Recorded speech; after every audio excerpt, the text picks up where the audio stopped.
Welcome to New Cyber Frontier, bringing you the latest news on cybersecurity and the local Colorado economy, focused on cybersecurity industry growth and initiatives that support cybersecurity economics. We hope this special series on blockchain builds your excitement for a possible future which empowers individual privacy.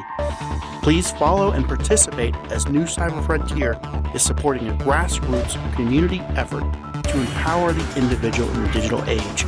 Check out privacyforthepeople.org to see the upcoming crowdfunding campaign. Now sit back and enjoy as we introduce our great guest for today's show.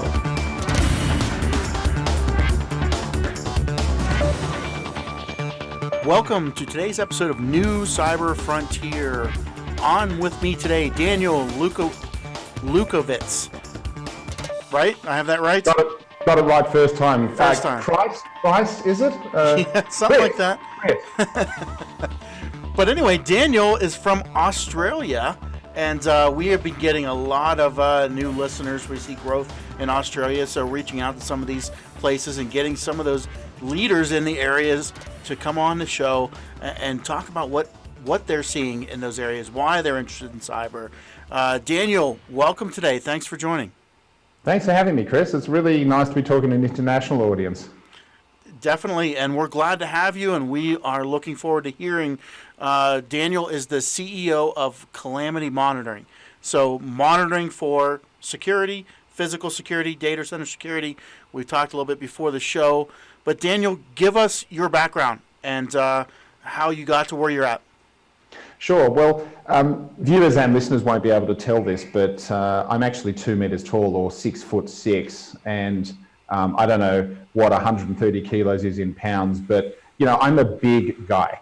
And being a big guy, as a student looking to find some extra work, I actually sort of fell into security work. Now, most of that was the pretty rough end of it, standing on doors and things like that. But having a background in technology and starting life as a 15-year-old computer whiz, which was a popular term at the time, I understood a lot about technology. And one of the things that occurred to me very early in my career is that the concepts of physical security and what was then called IT security or information security and is now known as cyber were very, very similar. So hundreds of years ago in medieval England, you might have had a castle with a moat and a drawbridge and a sentry at the top who was asking for passwords. And now we have access control lists and firewalls and intrusion detection systems. The concepts are identical. The only thing that's changed are the weapons and the threats. And one of the things that I realized very early on in my career when I was dealing with people who mentored me or people for whom I worked is that you had this massive divide between, on the one side, you'd have what was called your physical security guys. And so these were people who generally had a security or a law enforcement or military background. And they all had very short hair. And then on the other side, you had very big guns, right? In Australia, not as much. They had them, but they were a bit smaller, so you couldn't see them. There's different types of guns, right? Oh yeah, welcome to the gun show, baby. So, so down here, and then you'd have your IT types, and these were, typically people who didn't get a lot of sunlight, as the stereotype went, and they had very long hair. And there was this constant sort of misunderstanding between the two, because on the one hand, you had people who were responsible for the physical protection of facilities and of all the people in those facilities, and they generally didn't even know how to use their computer. And then on the other hand, you had your firewall admins, your network people, your data guys who would forget to lock the door when they went home. And the thing that I learned very early on when I was doing a lot of audit work around data centers and government facilities was that if you don't address both, you're going to have no security at all. So the example that I give people is, let's say you have a data center that has got the best possible encrypted and secured firewall and data services running in it, but a person could walk in and could literally just steal it and take it home. Guess what? You have no security. And that was actually what led me to founding Calamity, because I was auditing a government data center in our national capital, and they were showing me their encryption, their backup, their procedures, their smoke detection and gas suppression and their authentication and all of these controls. And what I noticed was a emergency exit door at the back of the data center. And this was a door that wouldn't stand up to a well-aimed kick. And I said, okay, that stuff's all really great. Now tell me what happens if a person forces entry through that door. And the facility security manager said, oh, well, then we get notified by the central station and they tell us that there's a problem and then we can respond to it. And I said, okay, well, let's test that. Let's find out what happens. So he goes, okay. And, I open the door, the siren sounds, an alarm goes off, and then, we wait and we wait and we wait. And this guy starts, nervously glancing at his watch, and he's sort of watching this audit kind of evaporate before his eyes. And at that point I smiled and said, why don't we go and get lunch? And, about 5-10 minutes later, we're sitting through lunch when he gets a call from, a very, very, very large, well-known international security company via their Australian office saying, oh, your alarm's gone off. And, he looked at me completely deflated. And I said, look, it's okay. I wasn't expecting a different result and this is not your fault. But as I was leaving there, I was thinking that is such a weak link. And the security of any system is only as strong as its weakest link. Let's take that, and we'll be back after we hear from our sponsors. We'll be right back. Cyber Resilience Institute helps build strong cyber communities designed to prevent members from attack. Like building a neighborhood watch, it takes coordination and a sharing community to protect our identities and valuables in the virtual world. Typically, we hear that organizations know they need to do something to protect their cyber assets, but don't know where to begin. Let Cyber Resilience Institute help your community create an action plan. Cyber Resilience Institute will build your community or business marketplace so that it is designed to support a collective cyber defense. Contact them for more information at cyberresilienceinstitute.org. Welcome back to New Cyber Frontier. On today, the CEO of Calamity Monitoring, Daniel Lewkovitz. Welcome back from our break here. Before the break, you were talking about the physical, the data center security versus the, what the data center guys have taken. I have a story very similar where I sat on listening to, on the other side, me being the data guy, where I sat listening to people debating on creating a data center. And the cybersecurity questions were put to them, and they said, well, wait a minute, we don't need to think about those because we're going to put this data in a place where we have guys with guns and fences around it. So we don't have to answer those security questions. And literally some military officials in the room said, okay, yeah, that's fine. They went with that as well, thinking, data security doesn't matter as long as the data is in our physical control. So we need that balance. Well, you've really got to address both. And so that experience in the government data center here, where I realized that, they had a fundamental weakness in their physical security, was really the inspiration for me to start my facility and just do it better. So, where they had response times in minutes, we have response times in seconds and things. But that was quite some time ago. And more recently, what's happened is there's been this actual convergence between the physical and the IT. For example, security cameras that you put in now, they run on IP data networks. They're miniature computers. They're not just an analog, lens the way they once were, which means that people now are getting security contractors to put in potentially hundreds of computing devices on their network. And often these are sort of outside the visibility of the IT people in the department. So the irony is that a tool that's supposed to help with security can potentially introduce vulnerabilities. And this is what's happening when you get traditional security contractors who don't necessarily understand the impact of this new technology. And it amazes me as someone who lives and breathes this stuff, that I go to security conferences in 2019 and they still have introductory seminars on what is IP, and they're teaching TCP/IP and IP addresses and whatever to security installers who might understand how to use a multimeter and measure voltage, but would not have the faintest idea how to sort of secure an IT asset or patch updates and things. And of course, the other problem is a camera gets thrown up on the wall. Who's responsible for patching it, updating it? Some of the largest camera manufacturers in the world have got some, very well-known vulnerabilities, and they find those and they patch it just like any other server system. But if that, piece of hardware comes from the land that software management forgot in your building, you're simply not going to have security. Now, it's interesting that you talk about, data centers and whether you have, big dudes with guns standing out the front of it or whether you secure it inside, because, I think you need to take a kind of all hazards approach, and you need to cover every one of the bases. Now, to give you an example, so my facility here, in order to get into the facility, you've got to go through a whole lot of very heavy steel interlocked doors. And, in simple terms, it's like the opening scene of Get Smart, and I get to feel like Maxwell Smart coming into work every day, except for the phone booth. We don't have that bit, which, is really one of my... You're getting that installed next month, right? It's one of my professional regrets, I've got to tell you. And also, plus, no one knows what a phone booth is now anyway. But the thing is, so this is a really, really attack-resistant place. And the reason I explain to people is I say, look, there's two things that can go wrong.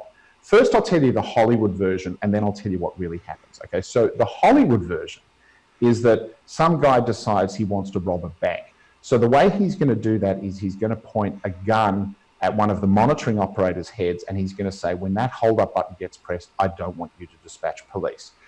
So we prevent that by throwing up all of this physical security, doors, cameras, and so forth, that mean he can't actually get anywhere near the operators.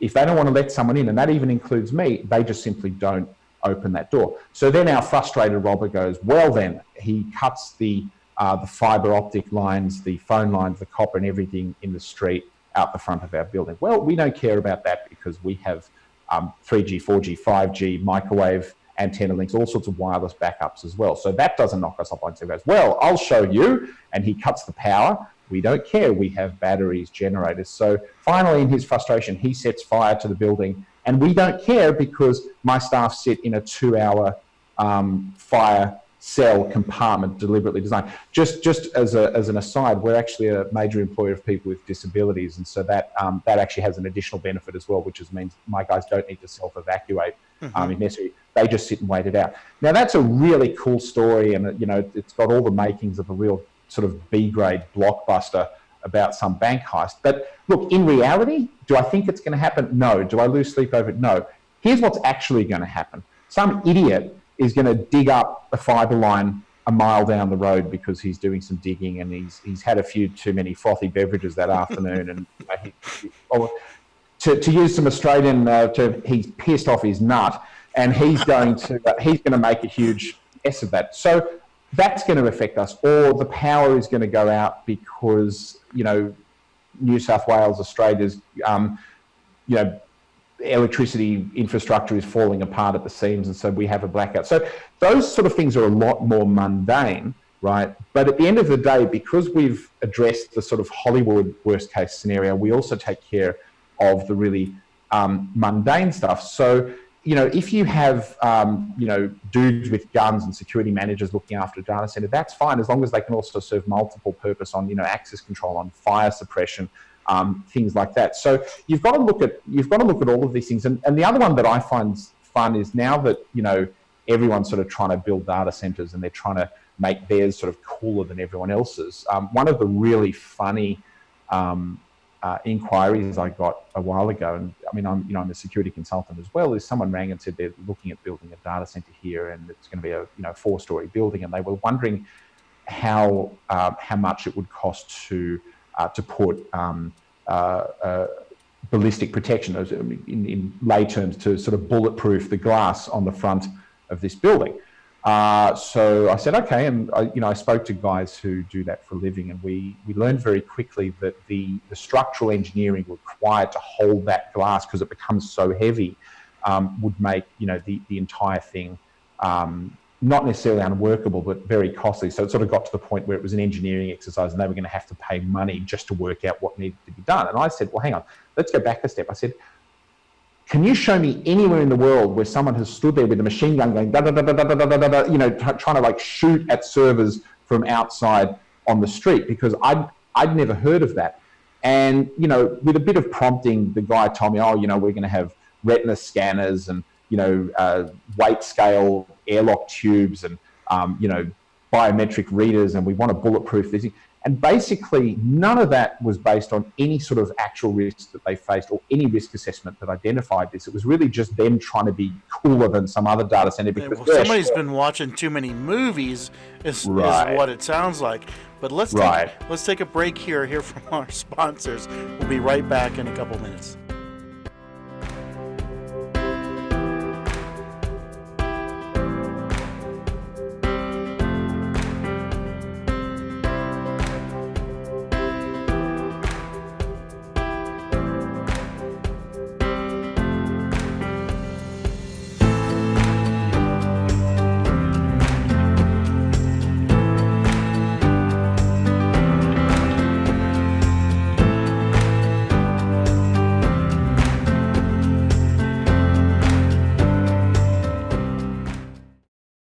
Murray Security Services are your cybersecurity experts with decades of experience providing professional training services for our clients in various industries. We offer professional training and certification in areas of cybersecurity, safety, health, and environmental services at our academy. Our in-person and online training provides a collaborative environment where students can interact directly with instructors through live chats or in private classrooms. Visit murraysecurityservices.com for more information. Welcome back to New Cyber Frontier on today with Daniel Lewkovitz, CEO of Calamity Monitoring. So before the break, we were talking about the people watching too many movies. How much security do you need? We got to put all this Hollywood stuff in. It looks like you're coming into a government building. We got. Wouldn't you gentlemen like to have a Pepsi type of thing, right? And you're gonna go down underground and. Right. Yeah, the Men in Black, right? And Tom Cruise pays you a visit every lunchtime. And the thing is that, so they're now sort of thinking about physical security, but it's really just a marketing exercise. It's not based on any risk assessment. And the really funny thing about it is that it's still so easy to sort of sneak in and out of these places because they're so busy focusing on the Hollywood stuff that they haven't focused on really boring stuff like procedures, policies, training, and all of the boring stuff. And I see this so often in companies where they like shiny, cool things, and that sort of gets everyone's attention. And I think right now the biggest shiny, cool thing is this word cyber that you hear everywhere. It's cyber this, cyber that, and antivirus, which has been around for 20 years, is now called cyber and malware protection. The buzzwords change because, again, vendors are trying to stand out from a very, very noisy crowd. But it's all largely very similar, and it's completely overwhelming to the poor business owner or CEO or CTO who's got one very simple objective, and that is being able to sleep at night knowing that their assets are protected. Mm-hmm. So one of the things that I've tried to impress on people is that these concepts don't change very often, and they don't change in hundreds of years, but you've got to pay attention to it. And one of the things that frustrates me enormously is what causes people to pay attention to this, often being they got a really rude awakening or a wake-up call. So, in my company's situation, they ring up and say, hi, we suffered a massive loss last week. Can you help? Well, yeah, we can, but it's too late. The example that best comes to mind is that every year, a week before Christmas, our phones light up with people saying, we're going overseas, we're shutting the business, we need all this security while we go away over Christmas. And what they don't realize is that criminals actually go away over Christmas as well, right? So why didn't they deal with this stuff in April or May or when they had all year to look after it? Instead, they want us to drop what we're doing and solve these problems. So people get very rude awakenings. If you look at the American example, America now has done some great things in the areas of homeland security and counterterrorism and so forth. But tragically, it took a really, really big wake-up call for Americans to start thinking about this. And I completely reject the idea that the world changed on 9/11 because the day before 9/11, the threat was there. It's just that nobody was paying attention to it. Right. So if we look at like the newest buzzword and thinking physical security, is thinking about your data centers, is EMP. Mm-hmm. Ignored 50 years of technological revolution, and it was ignored, and all of a sudden somebody published a report in the last year, and everybody's going crazy. EMP needs to be addressed. What's your thought? I mean, it seems like the next shiny thing to me, but yeah, it is an existing threat that was there before the report was out, and it's there now. Well, look, I'm pleased to say that hasn't really resonated much in Australia now, although I'm sure, my Australian colleagues watching this will probably now start freaking out a bit or trying to sell EMP countermeasures. But I mean, here's the thing, 30 years ago, if you read lots of, spy thrillers, you'd know about Tempest eavesdropping and stuff like that. And, sure, you could put in Faraday cages around your data centers and you could make it completely resistant to that. But again, if security is only as strong as the weakest link, and so you had a facility that was, blast proof and EMP resistant and impervious to, Faraday shielding, and yet you hadn't patched out one of your servers, and so some kid sitting on the other side of the world can come in and basically pillage your entire hard drive. Guess what? You failed. Mm-hmm. So, what I say to people is it's almost like talking to a small child, right? Every parent would be well familiar with this phrase, right? Clean your room and then you can play with your toys, okay? So do all the boring stuff, your procedures, your risk assessments, your documentation review, your change management, your audit reports and so forth. Then you get to play with shiny things, because if you focus playing on shiny things, whatever, it's actually going to be a really boring, mundane thing that teaches you a lesson. Mm-hmm. Yeah, and you're always bouncing around to the disaster that happened the latest. And everything's a disaster. Every mindset's a disaster. The crisis management kicks in. Slow and steady wins the race.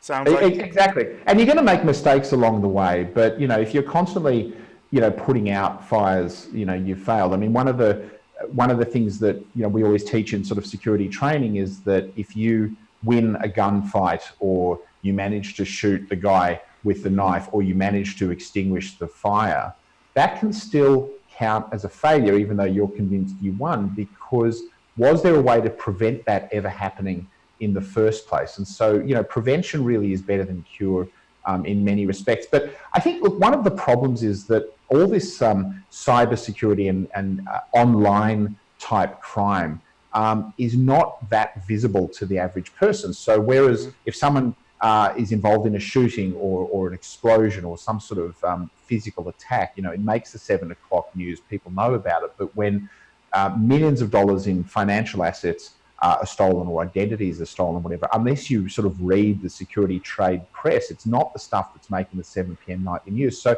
and the problem with that is catching them too. I would always have my classes teaching cybersecurity do a search online, say search for how many people have been imprisoned or for cyber crimes. There's less than 50 worldwide. Yeah, so there's a couple of big challenges there.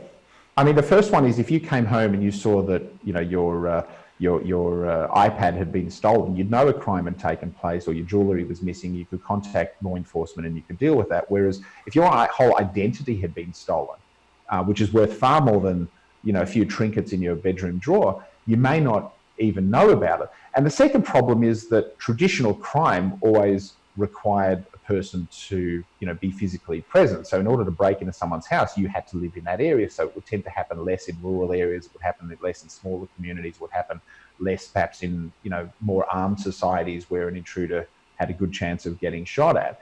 Whereas once you move to the online realm, people can hit you from anywhere on earth potentially, best case where you're not even going to find them, or worst case in some sort of environment where they're unlikely to face any consequences for doing it. And that's even before you get into state-sponsored cybercrime and things like that. So once upon a time you were protected just simply on the law of numbers, because there were only so many criminals and there were so many houses and there was only so many places that could get robbed. And sure, eventually your number was going to come up, but you could often get lucky, whereas now there's a much bigger pool of people who are out to get you.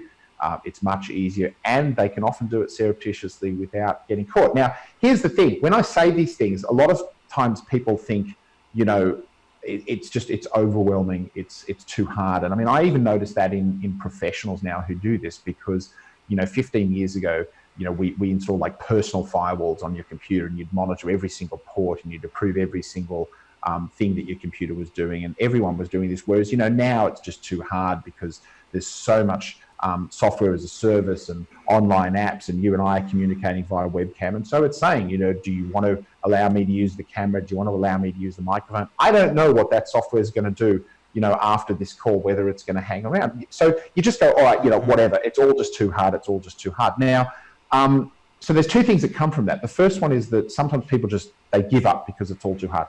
Don't do that, okay? Because you don't need to reach 100% or get all the way there, because there's a good chance you probably won't. But Chris, I don't know if you know the old joke about the two guys that are in the jungle and they see a lion ahead of them, and it's a very hungry looking lion. And so one of them starts putting on his running shoes, his sneakers, and lacing them up. And his friend says to him, "What are you doing that for? You're never going to outrun a lion." And his mate says, "Oh, I don't need to outrun the lion. I just need to outrun you." Outrun you, right? Yep. So it's the same thing. You don't have to be 100% secure. I tell my customers, you don't have to live in a house that looks like Fort Knox, or you don't need to have, an NSA level of security on your data networks.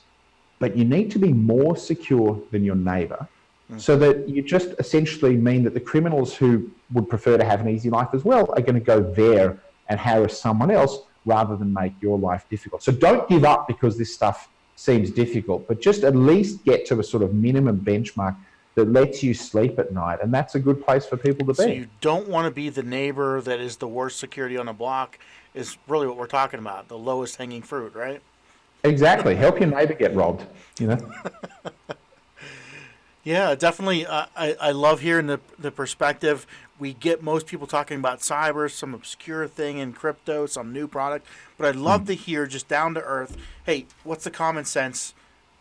What are we doing for physical security, our data security in this sense? Kind of in closing here, we're reaching that time. Tell me what types of things you do. This is a place I think I'm going to play your clip and your walkthrough of your lab area. But what type of what do you need from our audience? What services do you offer? Who should reach out to you? What call to action you need? Go ahead and sure. do that shout out. Well, our website is calamity.com.au, calamity.com.au. If any of your customers have business in Australia or they have friends or family who live in Australia, we can support everything from a small private residence all the way up to banks and multinationals and so forth. We're very highly regarded in the local market. We compete very strongly against some much more well-known companies, except we're very approachable. Our biggest assets are speed, accuracy. We have the ability to install access control systems, camera systems, alarm systems, and so forth at premises right around Australia. But we also have the ability to monitor those in-house. So we're not a dealer. We don't subcontract that to others. We've got a really, really capable facility, and we can come up with some really cool things. We were the first Australian security monitoring centre to become 5 Diamond certified, which should be familiar to American audience. And so we're also very familiar with UL and so forth. So if you're an American company that's doing business in Australia, definitely reach out and get in touch. I think we can speak your language and we can help. But if you've just got friends, family, or mates, as we call them down here, happy to help those guys out as well. All right. Well, Daniel, definitely thanks for joining today. It has been a pleasure talking to you and having you on the show. Chris, thanks so much for having me. Thank you. Bye. We hope you have enjoyed this episode of New Cyber Frontier. Remember, please follow and participate, as New Cyber Frontier is supporting a grassroots community effort to empower the individual in the digital age. Check it out at privacyforthepeople.org. Also, make sure to join our mailing list so we can keep you informed. If you have an idea, if you have a question you would like to hear answered, or if you just want to get involved in what we're doing, reach out to us at newcyberfrontier.com. We also encourage you to visit our sponsors links, because they are the ones that really make this show possible. We look forward to seeing you on the next episode of New Cyber Frontier.